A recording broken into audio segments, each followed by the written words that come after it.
And we are live. And hopped on right now just because Brian was pinging us to hurry up. I was waiting for my dog to chill out, but I don't think it's going to happen. So if you see or if you hear any squeaking toys, then just deal with it. But welcome back to Two Accountants, One Gap.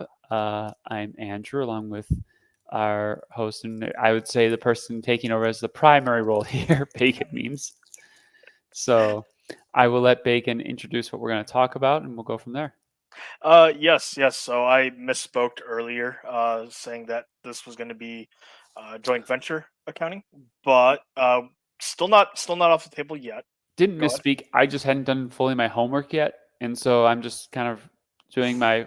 I know I covered it for the CPA exam, but it's been a minute, so I need a refresh on that. And so I said I didn't want to do that without feeling fully confident in what I was saying. Yeah, yep. So, but I figured there are plenty of topics that are adjacent to it, and Mm-hmm. while some of it may be relatively basic, if we really choose to, like it will certainly be intermediate level. Almost, certainly could be a little bit more nuanced. Mm-hmm.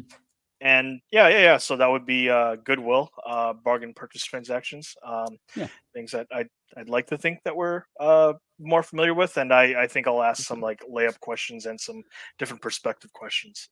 for sure. Yeah, And one of the things I find interesting, and it's just like I think I'll go through and or explain. I think I understand why they do it this way. But typically in accounting, you treat things the same way. So if you have um, a gain on extinguishment of debt, it runs through the income statement. If you have a loss on extinguishment of debt, it runs through the income statement. If you have, most things are like that. With this, however, there's a different way that you treat each one. So the way that you treat bargain purchase gains and the way that you treat goodwill, which is two sides of the same coin essentially, are actually different. And I just find that interesting. Um, we can get into it. I think we may have broached goodwill before, but I have no problem talking about it and using it as a then to go into bargain purchase transactions. So for sure. I'll just share my screen. We'll go to our favorite example company, which is Google, Yay. because we stream on Google, aka YouTube. But so here you have Goodwill. So Bacon, tell me what Goodwill is, how Goodwill is sitting here as an asset of my balance sheet, and I guess just explain me what this is. Goodwill, yes. So it would be more or less a plug variable, so to speak. You acquire a company. Almost always, whenever you acquire a company, you're going to buy more for it than what the book value of the assets would Mm-hmm. be. And that difference between the accounting book value to what you paid for is goodwill. Right. Uh, so naturally, some people are very, very skeptical. There is a nuance between U.S. GAAP and IFRS, and yes, we are two accounts, one GAAP.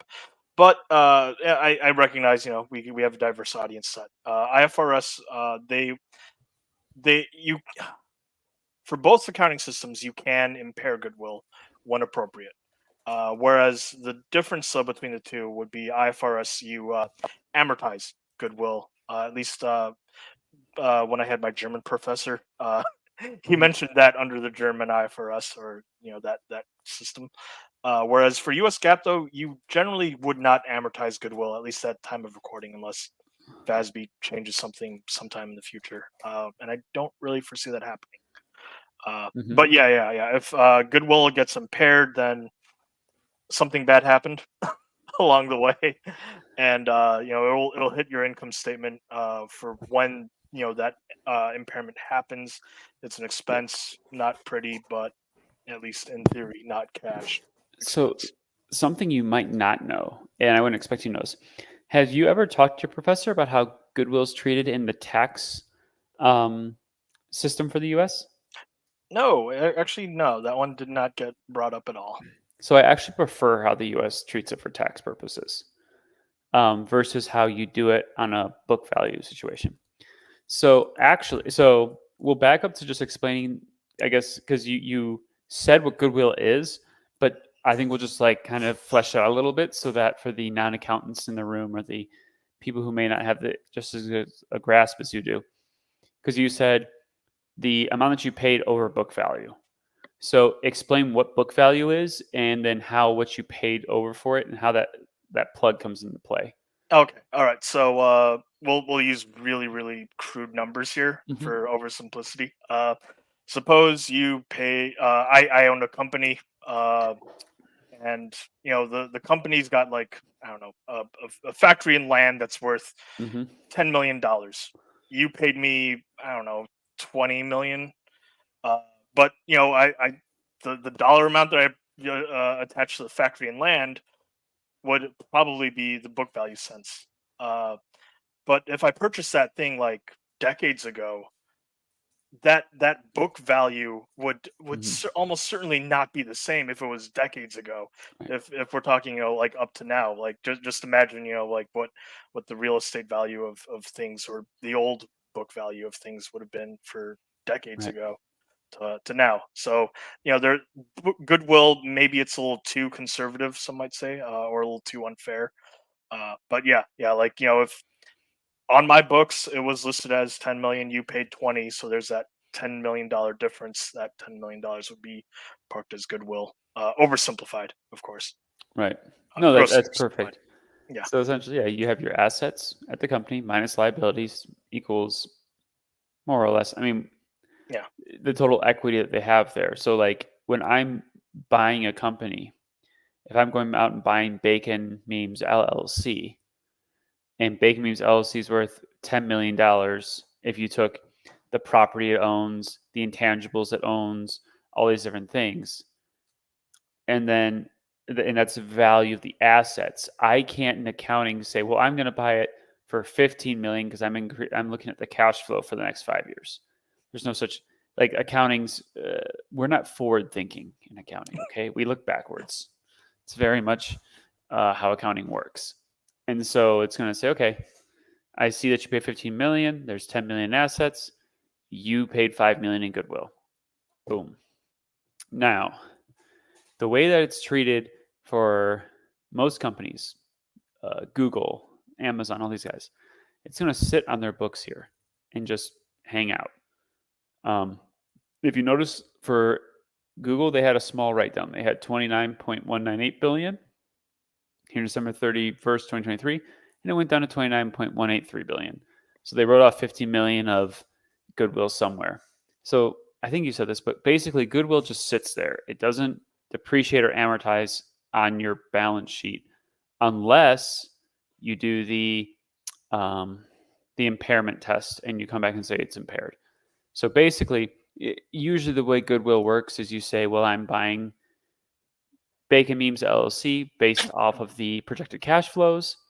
Here's our projection of the cash flows, and here's why it's worth this. What happens is next year you go back and you test it and you go, well, since we acquired Bacon Memes LLC and Bacon Memes as part of as part of the purchasing agreement left, the business itself's cash flows went down. So now the business isn't actually worth what we thought it was. And so us paying 5 million more for it actually didn't make any sense. So we're going to write that off. We're going to write off the 5 million of goodwill because the company's actually no longer worth what we like, that 5 million extra. For tax purposes, though, it's actually really interesting. And what I'll just do here is just so you can look along with it, but it's actually, I really prefer it on the tax structure. So under goodwill tax accounting, you actually, and I have this here, any goodwill created in acquisition, it's tax deductible and amortizable over 15 years. So basically, the way you look at it for taxes is you just take the goodwill and you amortize it over 15 years, which to me makes a lot more sense because very, very rarely, if ever, are you buying a company and what you're paying for today is in excess of 15 years down the road. Like, I'm not going to go out, buy a company being like, well, in 20 years, it'll be like, no one does that. You're looking like a few years down the road for M&A, if that. You're usually looking out like Yeah, you could say like this creates permanent synergies and make that argument. But a lot of times what you're looking at is how does this impact us in the next 3 to 5 years? You know, okay, we bring them in, takes 18 months to clean everything up, get them onto our systems, get everything integrated, get all the management aligned, all that. But from there, I mean, you're not going out, probably, you're definitely not going out further than 10 years or 15 years for sure. And so I kind of like the way it's actually treated under tax accounting personally versus GAAP. Because under GAAP, you just test it for impairment every year. So it's funny. You should ask your German professor if you have a class with him again what he thinks about if he knows about the tax treatment, what he thinks about that. I prefer it. Sadly, I think he's back in Germany these days. But Well, yeah, tell him to come back. Just be like, uh, come back to the U.S. he's working on his doctorate, last I heard. But Oh, out of curiosity, though, because when we do talk about cash flows, what about when Goodwill shows up on the books, but it's like through vertical integration, where you would say where a company would argue, oh, this vertical integration helps reduce costs. Uh, for impairment or for taxes? just for impairment. Well, so it would come out the same way, right? Because you're saying this vertical integration is reducing costs. Yeah. By reducing costs, we will increase cash flow. So there's some examples of this off the top of my head. I can't think of any, but I know this is very common. You're as an example, you're Nike, you make shoes. I wouldn't advise them to do this, but you go out and you buy like a commodities company that makes whatever the most common material is that goes into shoes. And you say, because the vertical integration here, we will then be able to make our shoes for a cheaper cost. That will save us money, and then we'll have increased cash flow from that. What you just do is you go back and say, is that vertical integration saving us as much money as we thought it would? And because I'm like in the assumption that you have Goodwill. So you go back and test it and say, hey, vertical integration, is it working like we thought it would? Yes, no, and then go from there. So let's say they come back and go, actually, the vertical integration is a disaster. The commodity prices are going all over. And because of this, we had to shut down the plant and we laid off all this workforce and it's just been a disaster. We're actually losing money on it. Goodwill is impaired. So I guess that's how you would do it. I don't know if the interesting thing about Goodwill tax accounting, I guess this is the one thing you could say is you could like have an issue with. I don't know if it tests for impairment or not. I don't know if it does test for impairment. So it's amortized over 15 years, but it might not be tested for impairment. So you make that's where you can go back to and say, well, actually, I prefer GAAP because GAAP is saying we bought this company, it was accretive, we're good. Okay, no tax benefit. Under tax accounting, we bought this company, it was accretive, you get a tax benefit. But under GAAP, you go, we bought this company, didn't work out, we're taking the expense, which would save on taxes in theory, but under the tax accounting method, you can't do that. We're taking the loss. So I don't know. It's just you can look at it either way. I prefer the tax accounting, but I can see an argument made for a GAAP because 15 years in theory could be a long time. No, certainly. I guess on the closer Mhm. towards the end of wrapping up Goodwill. Uh-huh. When it comes to any sort of modeling, how do you treat Goodwill? Because that's a question that gets asked from time to time when people try to do modeling. So when I model, um, it's usually on the runway. No, I'm just kidding. No. So when I'm talking about modeling and I'm looking at the balance sheet, me personally, I don't care about Goodwill. Like Goodwill is just an item that for me is kind of like it's there. You kind of said it before. It's kind of a plug number. That's how I treat it. I kind of ignore it. It's not something that I'm going to like take a lot of time to mull over or consider when I'm doing modeling. I'm going to spend a lot more time looking at the drivers of the business rather than the drivers of the business on a go forward basis, rather than the acquisitions I made in the past and whether or not that Goodwill, how I feel about it. So like Goodwill's kind of there; it's in the balance sheet, but I'm not really going to worry about it. I'm going to look at this business on a go forward basis. Um, yeah, I mean they might make acquisitions in the future, but I'm not going to like try to like pencil out how much of that is Goodwill, et cetera, et cetera. I'm trying to look at it and see like how does it affect it on an EBITDA, cash flow, net income basis, depending on what kind of acquisitions you're looking at in what company. But and to be unless I'm looking at a company where making acquisitions really isn't the business model, like a serial acquirer, maybe you're looking at like a Danaher, DHR. I think they do a lot of acquiring. I'm not in them. Who else would be out there? There's Danaher. You could say Berkshire, but I wouldn't consider that one. They don't take on full companies. They'll invest in companies and then sell them. I know there's other serial acquirers. I mean, you could say the big tech companies are, but I wouldn't say any of the acquisitions they make are core to their business. But yeah, biotech pharma has a lot of acquisitions, I think. So I don't. Do you look at that, or how do you consider it? I from I all right. So if I care about EPS, Mm-hmm. and like really care about EPS, I will take that into consideration and then just like play out some scenarios, roughly speaking, of if there's some sort of impairment, how rough am I looking at, and how bad can I expect for a given quarter, or so on and so forth. Mm-hmm. Um, it's funny because like the auditor's opinion being somewhat overlooked. Is one Well, where like I will actually like look and see if the auditor has had any commentary over Goodwill. mm-hmm. And it's one of the things where like as a person I've been quietly sitting on the sidelines looking at. And when it's a critical audit matter, even with a unqualified or qualified opinion, it's shocking how it tends to show up in about a year or two's time for some sort of goodwill impairment. Well, because the thing that's interesting, yeah. So goodwill impairment, Yes.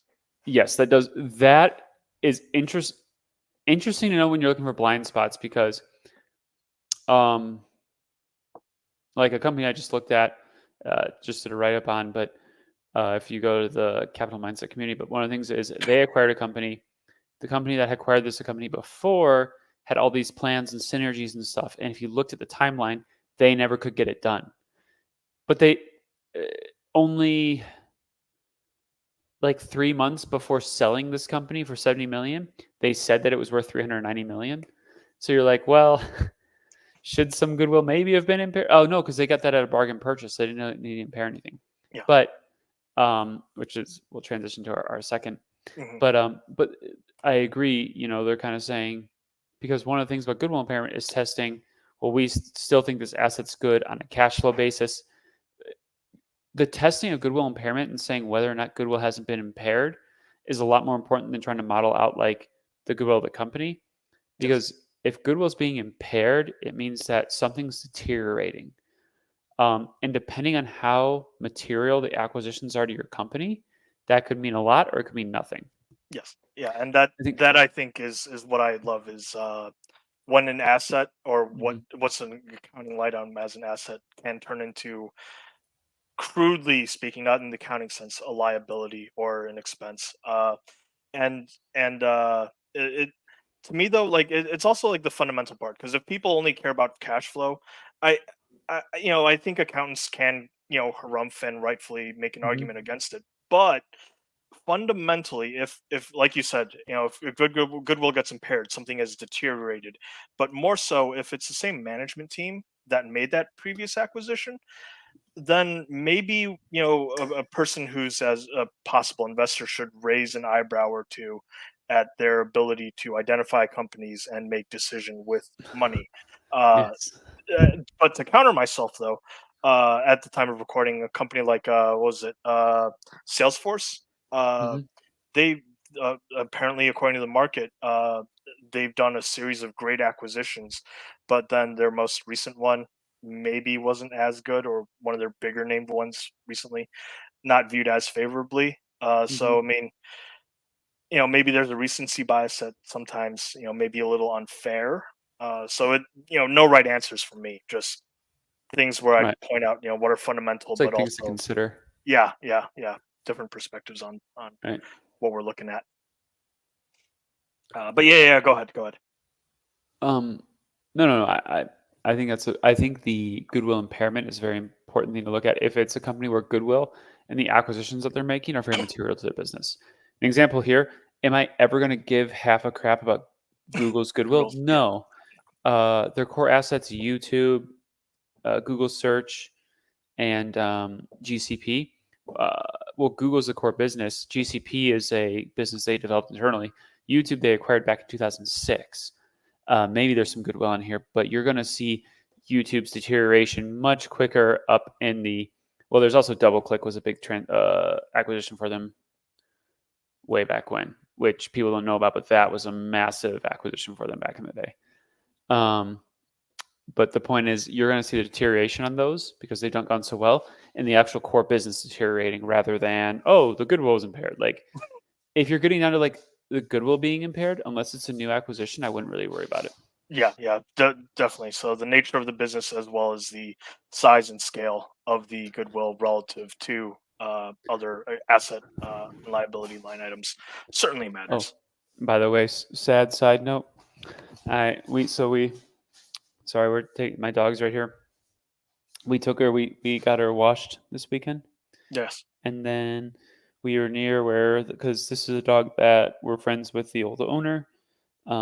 He couldn't watch her anymore or have her anymore because he travels a lot and just has a job that's very intense and high travel things like that. And so we stopped by just to say hi, and he's like, "Oh hey," and he saw his dog, and then he said, "Your dog, the dog is fat now." So now we had to put the dog on a diet. So she is going to be a very unhappy dog here soon, or happy because maybe she'll be going on more WALKs. But um, so, anyways, what we'll do now is move on to bargain purchase. Yes. And what I find interesting, like I said, is that they're actually treated differently. So if you notice here, Goodwill, Mhm. you buy it, you have a plug, that plug goes on the balance sheet. Okay. You could argue, well, why don't you just expense the Goodwill? Because you don't know if the Goodwill is going to last. And then if, you'll see that turn up in the results of the core business. And there's a very, in my opinion, simple reason for that, but we'll get to it. So then you have bargain purchase gains. So if we are following this, a bargain purchase gain, if it followed the same thought process as this, maybe be a contra asset, you would think, or a liability as a bargain purchase gain. And then, eventually, the bargain, because as silly as that sounds, I mean, the goodwill being an asset, I think is kind of silly too. But they actually treat it differently. The bargain purchase gain, so I'm pulling up Shutterstock here. Shutterstock had a bargain purchase gain on Giphy back in 2003. So for those that don't know, I'll just pull up Meta sells. So back in 2023, Meta had to sell Giphy. So Meta had to sell it because the UK, for whatever reason, and I'll just say this right now, like the UK can be, or I know the United States and the SEC and all that can be kind of funky. Or I guess this would be the what's the one that goes? Well, they're going after everything too right now. But the FTC, I know Yes. they can be funky. But this to me was just wild. So basically, the UK government said we think Giphy puts Meta in a monopoly situation. Which Giphy, for those like, if you have a Discord, I think on Facebook it works too. Whatever, you can like type in the GIF search bar and Giphy pulls them up. I think that's Giphy, right? Yes. I want to say so. Not really used a lot, kind of like deteriorating. Sorry, the dog is just going ham right now.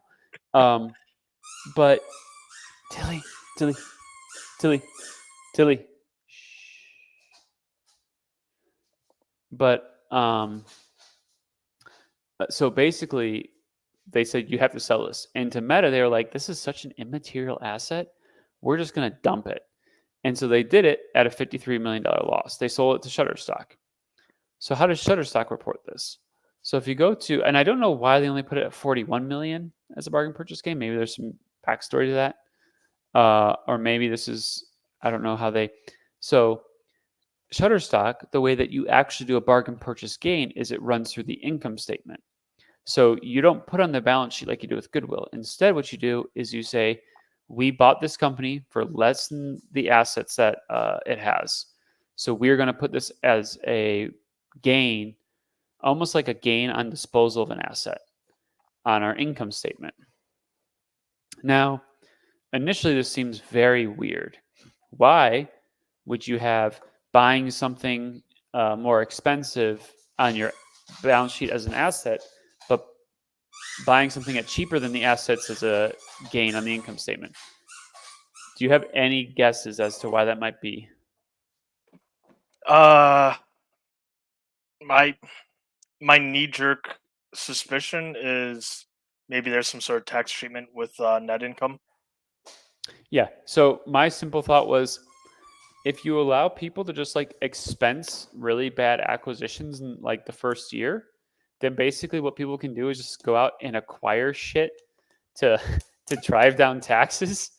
It could just create some funkiness. The amortization over 15 years I think is fine because it still discourages you enough from like, maybe because maybe in some years for companies there could be an argument to put like, maybe you're not making more acquisitions because maybe just for the taxes it's not worth it, but you might push up the timeline. You might try to get it done before fiscal year end or something. Please, can you please be quiet? I'm going to put this away for now, okay? Uh-oh. It gets worse. No. We know what happened. Yeah. So that's that's why. So but on the flip side, right? The government is completely fine to take your money in the current year. So they are completely fine to incentivize you to delay a transaction. They don't want to incentivize. How did you get it back? But they don't want you to so that's essentially it. I think it's that plus to me, for some reason, and maybe it's just because Goodwill's like normalized for us, it feels weird if you had a bargain purchase gain like as a liability on your balance sheet. It just like kind of sat there, and then like you're like, actually, the company bought was complete shit, and so we are now going to release that and recognize an expense so that we can. It just be kind of, or I guess they would recognize. Yeah, I don't know how it would work. It's just kind of, but I get it from that kind of thought process, I suppose. But yeah, I just found that interesting. It's just a little bit of an inconsistency. It makes sense, but it is slightly inconsistent, which is not completely rare, but like somewhat uncommon, I'd say, for accounting in general. But those are kind of the things I wanted to quickly talk about. I know we've been talking. We said we were going to do joint venture. That's on me in joint venture accounting for not discussing that. And so I'm going to work just to kind of brush myself up on that so that we will get to being able to discuss that.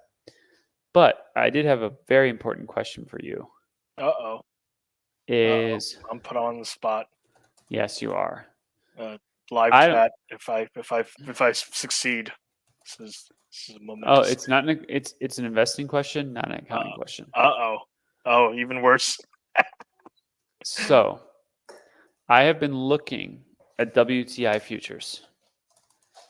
Oh. And they pulled back and they seem to have found a base. Mm-hmm. What are your opinions right now on WTI futures? Okay, so WTI, double checking for all of those of us that are not all that great with these things. We're talking crude oil, correct? And well, you Yes, already sir. pulled it up. And you, yeah, sorry. And you should have seen, for those that haven't noticed, you should have seen gas prices come down a bit from where they were maybe in April or so.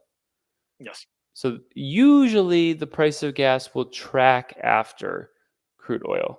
I actually have an investment in a company that like somewhat, it's interesting. It's really good for it when prices of oil go up really fast and then come down really fast. Is very so like 2022 was a wonderful dynamic for this company. But go ahead with your thoughts on crude oil. By itself, I have no profound thoughts, but I want to say that you mentioned natural gas though. Double checking. No, I just crude oil. I'm not looking at Okay, natural gas. No. all right, okay, yeah, because like I know like every now and again people have also asked about that. So WTI, the heck does it stand for? West Texas Intermediate. There are different types and grades of crude But or oil, but yeah, but I'm I American, so I don't look at Brent. yes, this is true. So so the the difficult thing is that like if we put on our economist hat, so to speak, Hmm. generally speaking, when it comes to oil, and maybe this is me using McBuda tea as a crutch, but it is important to identify the marginal supplier, given just the economic dynamics of this. And I don't Hmm. have any profound thoughts on that. Maybe it's Guyana and the oil reserves and oil operations there that makes them the marginal supplier, and that Hmm. could impact prices. Is Guyana the one where they just found a big oil? Yes. Uh, yeah, that's Latin America, kind of Yes, near Colombia.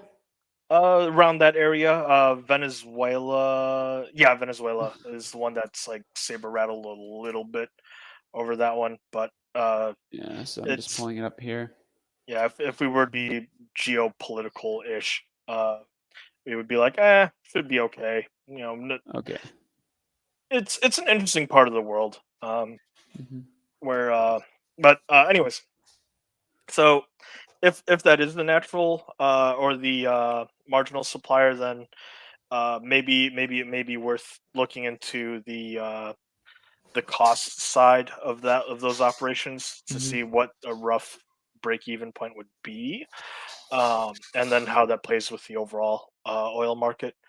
Uh, but that being said, though, it's one of those things where like I generally am out of my depth on. I made the dumb mistake as a talking head on Dan's live stream, like late last year, of saying, Hmm. "Yeah, I predict oil to be roughly like flat for a little bit, and then maybe that means you could lump in for a little trade and see what happens from there." But we'll see True, what the summer initially, brings. right. It just depends on how. Yeah. From what I've seen, the current geopolitical dynamics feel like, and I'm not an oil expert. I've Mhm. I've traded a few times because I think with commodities, you kind of want to get in and out because Oh yeah. they're really impacted by geopolitical things that are like I don't want to say above markets, but there's certain aspects that almost can't be like you can't. People could say, "Oh, this is going to happen," so then the market's going to account for it, but you can't always do it with commodities. Yes. Squeak, squeak, squeak. Um, and so one of the things it feels like is with the Strategic Petroleum Reserve with OPEC Plus, it seems like the bottom that these people are willing to go right now is around we'll call it like 70 a barrel seems to be typically where it bottoms at. If you get a chance to go like when it goes it went I remember when I really jumped on it. There was a while ago, maybe it was right around here. It went down to like to the mid 60s and I was like ain't they're going to start buying it back up with the Strategic Petroleum Reserve. Saudi Arabia and the OPEC Plus is going to start pumping oil, or I'm sorry, not pumping oil, cutting no, yeah, cutting Yeah. oil production, um, and it's going to run up, and like it kind of did pretty quickly after that, and then once you see it here at about 90, you know it's not going to be at 90. Someone's going to increase production there, even like mid 80s. You kind of want to be getting out. That's how it's always felt to me. Obviously, 2022 was a bit of a displacement because of Mhm. everything that happened. But that's how it feels to me right now. But I'm not in any kind of energy play right now. One of the ones that I like that looks interesting is Fang stock, which is Diamondback Energy. Oh Oh. my gosh, they have run up. Hmm. This was what I used to play back in the day. Back in I think I bought it around 100 and sold it somewhere in the 140s. Bro, did I make a mistake? I think I made a mistake. Wow. Okay. Oh, No, wow. these things happen. Energy is a tricky thing to play for sure. Oh, there's a merger agreement. That's what happened. See, Yeah. I haven't. See, I'm like just starting to get back into it because as you know, I just finished looking at a couple other. I don't. I'm not a full time analyst or anything, so I don't have time. I'm a full time accountant and finance personnel for an organization. So that's what my first job and what I focus on. But this stuff also I'm doing uh, on the side. And oh my goodness. Yes, it's impossible for me to make a mistake. How, as you know, with IAS, never a mistake. No, Uh, it it is interesting just because consolidation has been the thing for a while there mhm. in that space. Um, so I Um, just don't have any profound thoughts really at this given moment in that space. yeah, I But I think it's interesting right now. mm, I don't know if I play this still. I'd have to look at like what they even. So now it's potentially like a different kind of looking company. I don't know. Um, you know, I always think going with ExxonMobil. There's also, but these guys are so big. So oh yeah. maybe everyone's just run up a lot.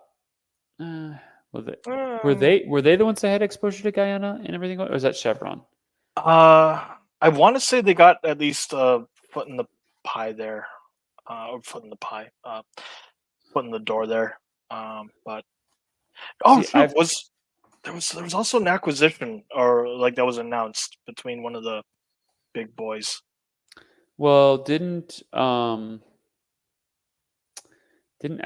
acquire Pioneer? Yes, but there was also another one.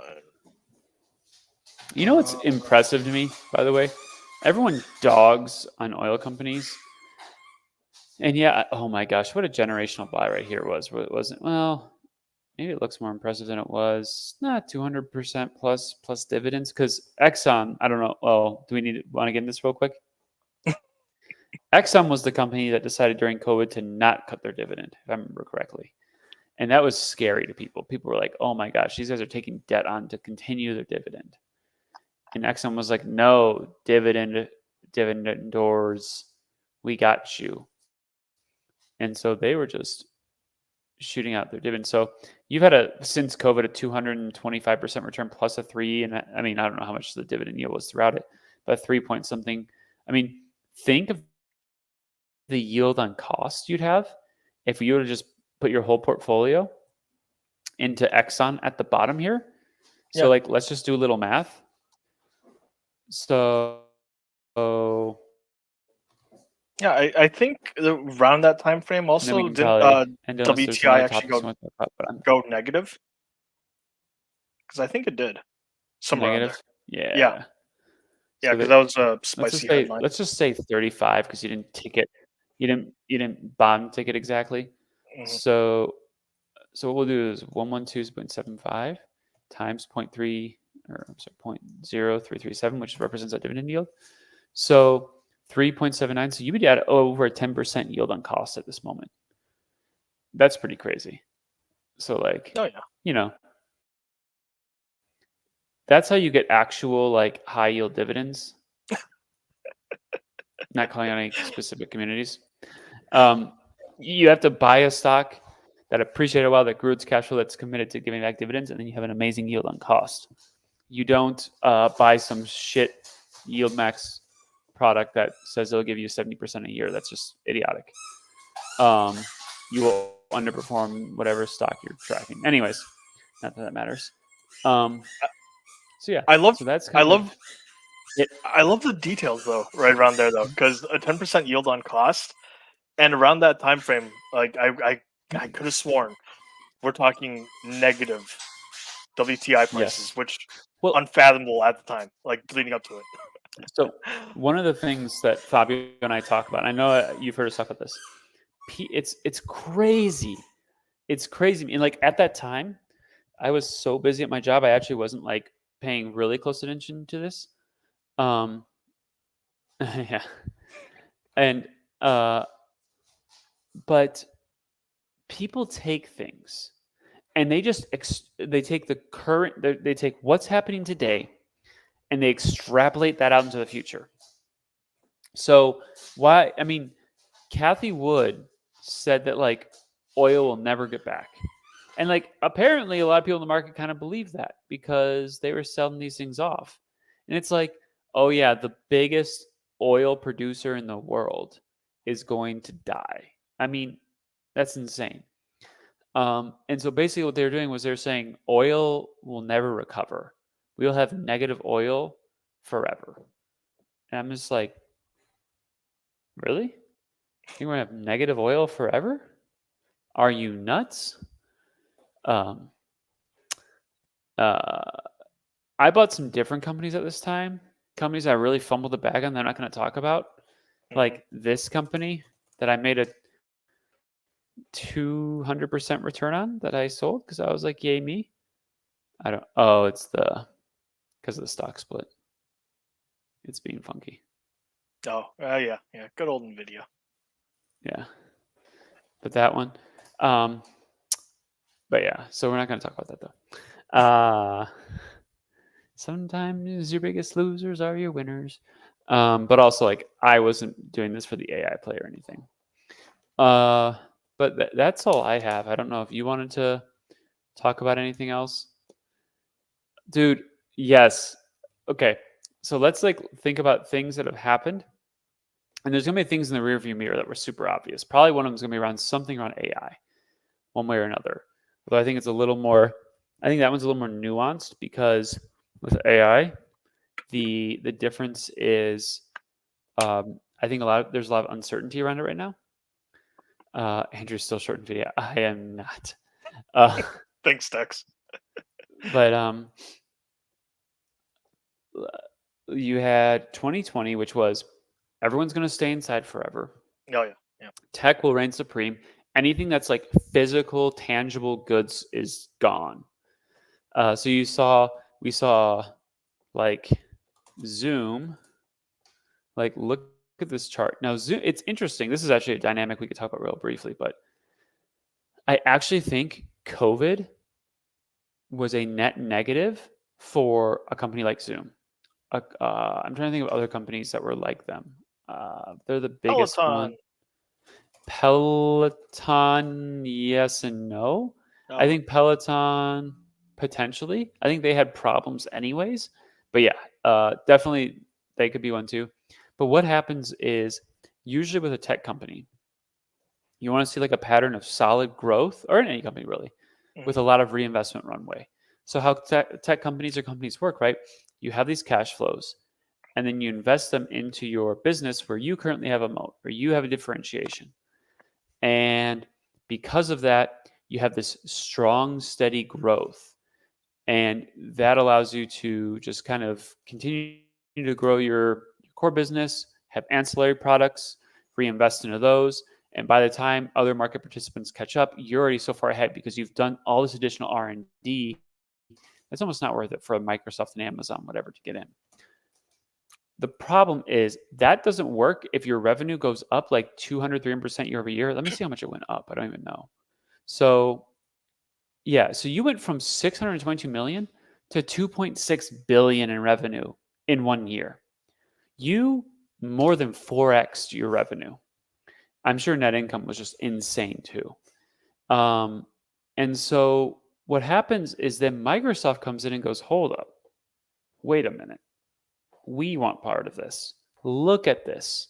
Look what's going on here. And Google comes in and says, wait a minute, we want this too. And now all of a sudden you're just getting you're getting clapped by the big boys as a Zoom. And so I would argue that COVID was a net negative for these guys because what probably would have happened, look at this, they had just solid growth. I mean, this looks at 60 million, 150 million, 330 million, 600. They were growing 100% year over year. But you know, it doesn't really matter when you're doing 622 million in revenue. And then maybe the next year they would have done $1 billion. And like that's really good, but like it's not enough to make Microsoft go, wait a minute. But then you go 622, 2.6, 4. You went from 622 million to 4 billion in 2 years. And you don't think Microsoft's going to go, wait, give us, we want some of this. And you can just see how the revenue's just kind of slowly gone up from there. And I don't know. And so And the question then becomes, okay, so now how does Zoom take this cash and kind of grow again? Like, I don't know. We'll see where it goes from here. It's crazy that this company's actually almost turned into like a value play. Like they're cheap on a cash flow basis. I mean, they're 13 times cash flow, 12 times earnings. But the issue you have is it's like where does this thing go now? Yeah, Peloton. I'm not always the biggest fan of the guys from the compound, Josh Brown and them. But Good Josh old Brown Josh said Brown. something that I thought was excellent. Never invest in America becoming fit. That is a losing investment. Like fitness in America is bad. Don't invest in that. It's never going to work. And yeah, it still seems like it hasn't. So, but yeah, I don't know if there's anything else you wanted to discuss. A little bit of pushback, just because the world is a complex adaptive system. Mm-hmm. And assuming there was no Pandy Wendy, so to speak, and Zoom were to like plug along, wouldn't AI, hype or no hype, still have come along? And then wouldn't Microsoft, for better or for worse, with Microsoft Teams, pushed it the way how it did? Maybe not as fast, but what if Zoom? So let's say Microsoft didn't start investing into Teams, and Teams is still a terrible product compared to Zoom. I can't, but it's like free versus like cost, and it's like it still works, I guess. But anyways, so let's say that's the situation scenario. Microsoft's not even getting into Teams until this year, maybe next year at this point, because they have so many other things they're looking at AI, they're looking at Azure, they're looking at all these things. Well, now Zoom has had an additional, like now you're comparing the Zoom product today versus the thing that Microsoft's just pushing out. And then you're saying, like, so compare Zoom today to Teams in 2021. And that might be what you're comparing it to. And then people are saying, like, well, Microsoft is the best business in the world. market cap for now. Yeah. But well, and that's another thing we can talk about. But like, dude, you have Outlook and Excel, and you have built an empire off of those things. Excel itself and Outlook and Excel, I don't know which one was the more valuable one, is worth like $1.2 trillion at least just by itself. Like it's insane. Like I'm being kind of hyperbolic, but anyways. So that's my thing is that you give a company enough time to take their cash flow, put it back into R&D, let R&D do its thing, refine the product, make it a better product. Then they can actually get into there. So an example would be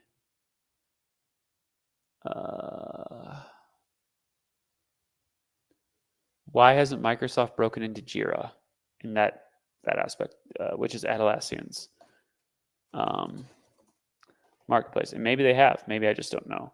I am not. They have a very similar chart to Zoom, but this is once again people extrapolating. I think everyone being at home, everyone working on Jira, everyone needing that, and then that falling off. But I don't think that this same thing has happened. I'm not an expert on this. Corsair Gaming. Corsair Gaming? Yeah, that was another one. That probably was a Pandy Wendy. Oh, that was a. Oh, that's what you're saying, Pandy. It was the retail darling also. Probably didn't Pandy Wendy. I see what you're saying now. Yeah, it was a Jeremy just for special monetization. Too. Jeremy special. Jeremy, dude. Jeremy, like, right? I remember he had like a video here. He's like, you got to buy everything you can. It was like beginning of 2022. It's like, you got everything you can before the summer because in the summer it's going to take off. Yay, there's hope. And then, no. Yeah. So, no, this was one too. Everyone's going to play on computers forever. The computer is the only thing. It's all people can buy when they're at home. Tesla got into the liquor game. Tesla Mezcal. Yep. Is that a thing? I don't know if it is or isn't. I try not to give myself too much. Holy shit! Is this real? I'm looking. Oh my god. Is this it? Is it what we're looking at? Apparently it is. This here? Yeah, I'm tabbed out. Yeah, it's a Is it real this one? thing. I don't know. Yes, It's it is kind a of. real thing. I'm not gonna lie. The bottle's pretty cool. I am not a liquor person. I'm not really an alcohol person, so I'm not gonna. Yeah. But yeah. That But yeah, if not for the, I mean, who knows? The fact of the matter is, Pandy Wandy was was what we went through, and so that's where we are today. And so when you're looking at investing, you're looking at your future. If you're trying to be an accountant or a finance professional, you're in a post Pandy Wandy world. I the fun thing for me though is because I like the relatively boring-ish companies, Hmm. is the more traditional companies and how they've managed themselves on the other side and where they're at now. Just because, like, you take a company like I hate myself for mentioning them because they're a small market cap, but Build a Bear, Hmm. and then you juxtapose it to Great ticker, by the way.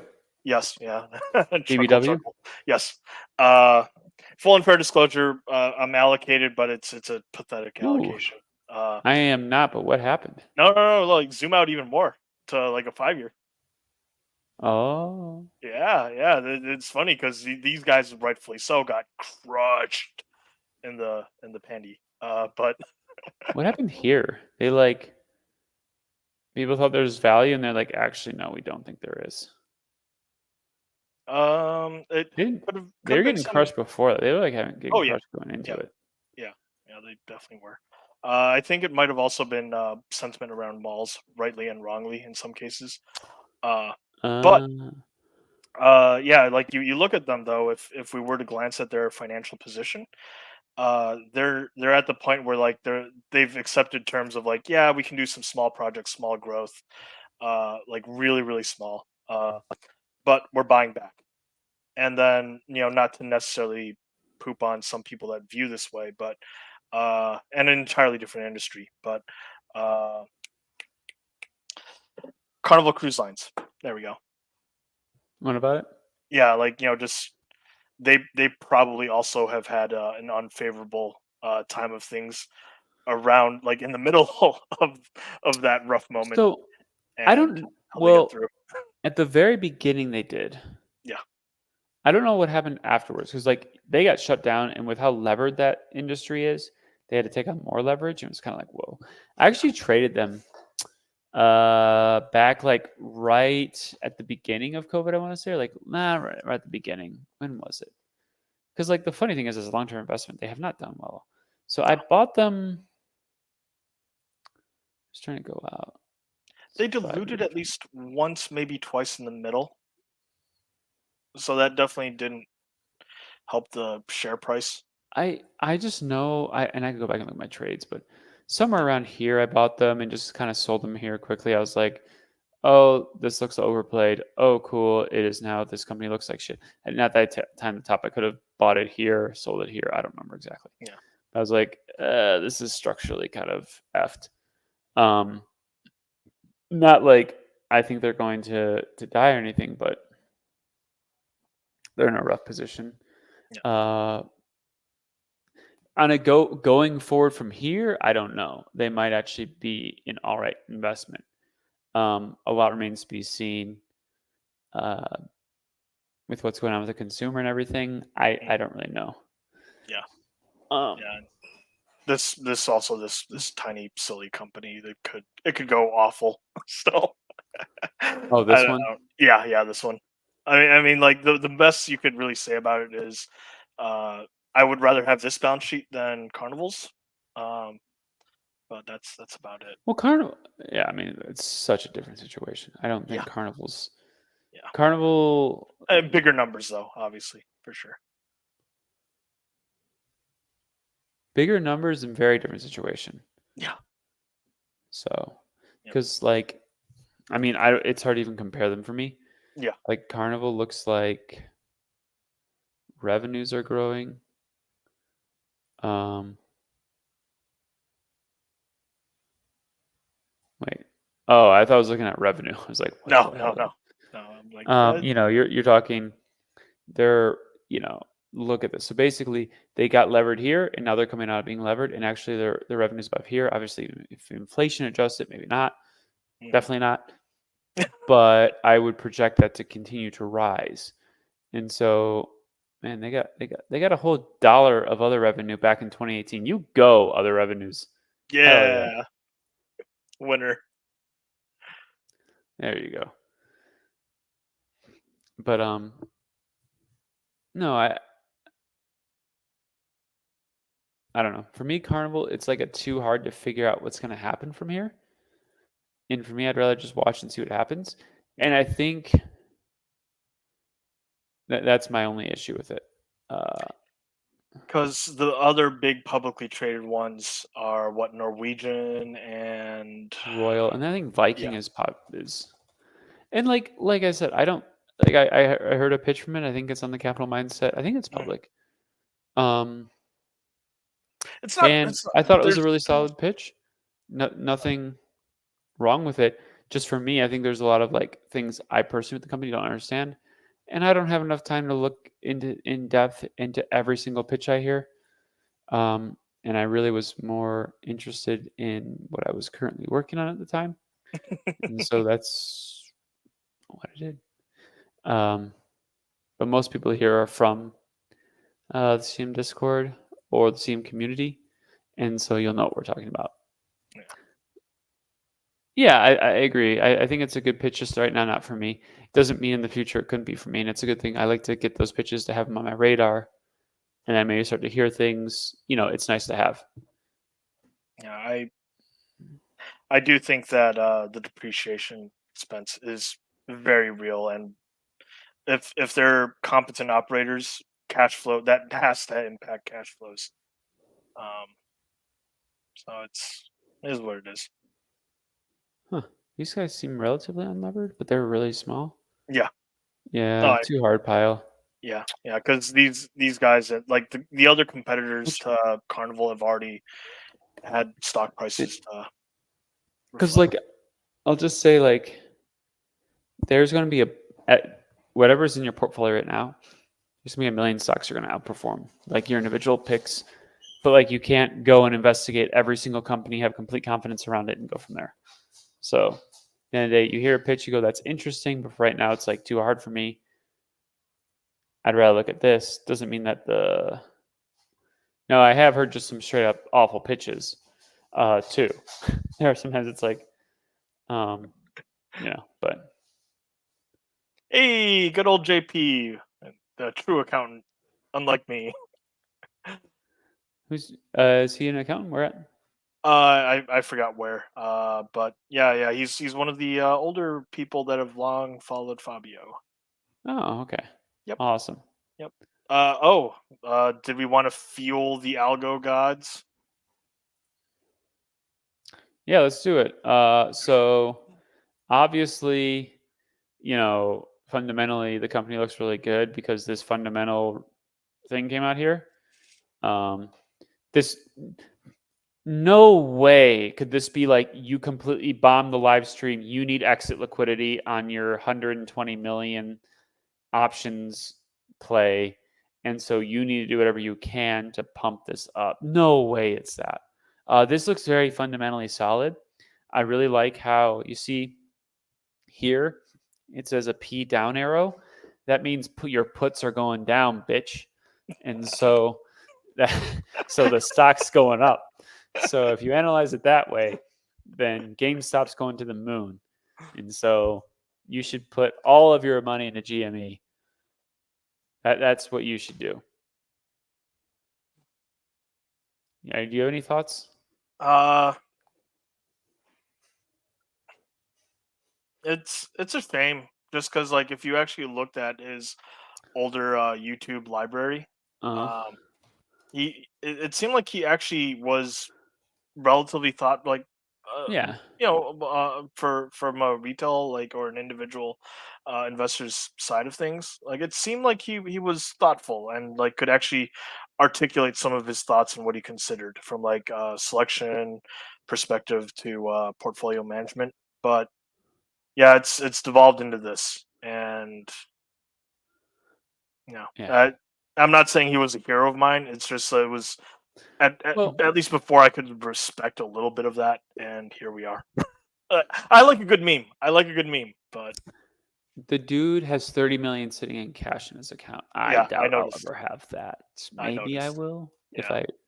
Who knows what's going to happen 30 years from now or so. Um, whatever he's done has worked. Do I believe that he is pumping and dumping? I do. He, I find the whole thing hilarious, right? So for those of you who don't know, he did a live stream, and he goes on the live stream and just bumbles. And some people think that he was doing this intentionally to show like to try to show like you can't like don't sue me, bro. Basically, doesn't want to go through all that BS again. But I thought it was fairly fun. And other people said like he tried to just look like such an idiot that he, there's no way he'd be sued. I don't know.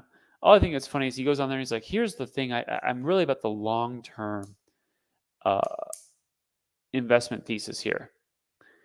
And you're saying you're talking about a long term 3 years, 5 years investment thesis with June 2020 or June 21st, 2024 call options.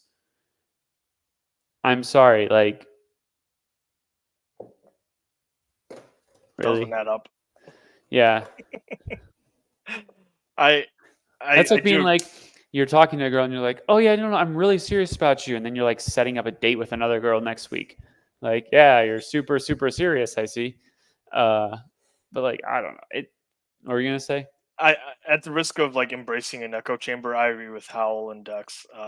You've won the game already. Like you can choose to not play, and if you do have that much in the cash account, like you can just live off of proper investment vehicles for How interest. But yeah, how much but think about this. Someone said something to me, it's what's the point of having FU money if you can't do stupid shit like this? hmm The other thing is, he posted on this super stonk, hmm his position. yeah, He has 1.1 million people that worship him.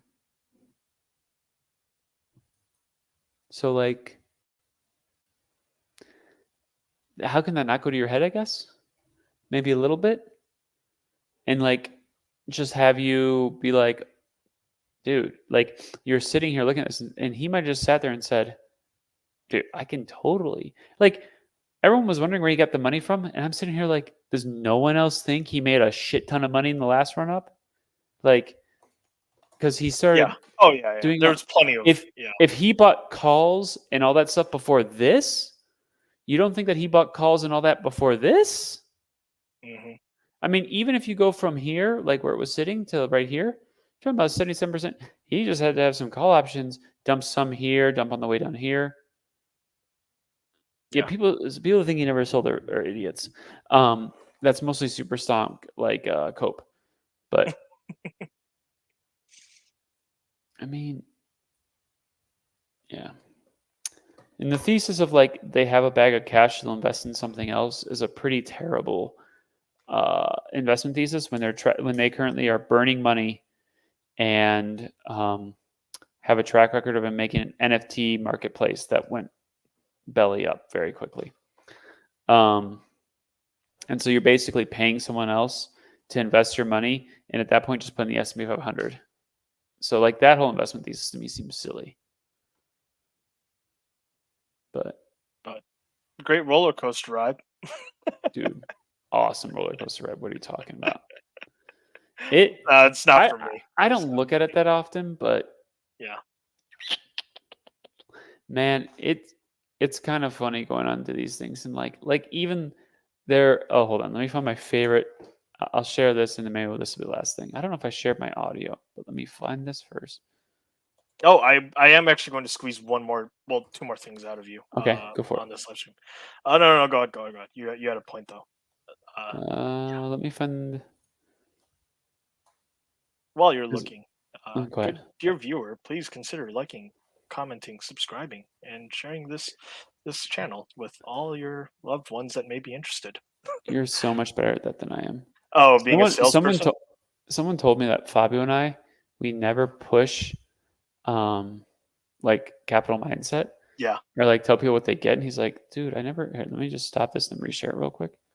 yeah. And No, he was I'm bad at sales as well, but I figured the whole purpose of this thing was for educational, by and large, uh, work, and hopefully it's useful out there. yeah. And yeah, that's So why I don't have a problem standing by it. this cracked me up. Oh, Well, we're coming back with breaking news because the live stream has finally started. You can see that right there. About 28 or so minutes late, but nonetheless, it is underway. And we'll see exactly what's gonna happen there. Andrew Left's still standing by. We'll give you updates when they happen. You can judge for yourself what's going on your screen. I don't know much about the anchor there, that guy, except every time I see him on, he's pretty good. Like that guy, whoever he is, seems like a really good anchor. I don't know much about him. What's his name? Wapner? I want to say so, but yeah, but he's real solid. Mhm. But what were you gonna ask me? Okay. So the basic admin of I guess for the next joint live stream content that you and I do will actually be on joint venture or something else? Yes. Okay. Maybe next weekend. I know I'm out of town Friday, Saturday, but I'm back Sunday. Okay. Yeah, we'll soft schedule for Sunday next week. We'll soft schedule it in Sunday. I'm doing, because the week I know I have one of my employees got him a job at a bigger company with more room for improvement and all that, which I'm always happy to do. Helped him like get the job, like I'll work him for that because just working through this. So I know I'm throughout the week busy because kind of doing a couple of things with him before he leaves. Yeah. So might be busy this week. We'll see. But we'll do a soft schedule for Sunday.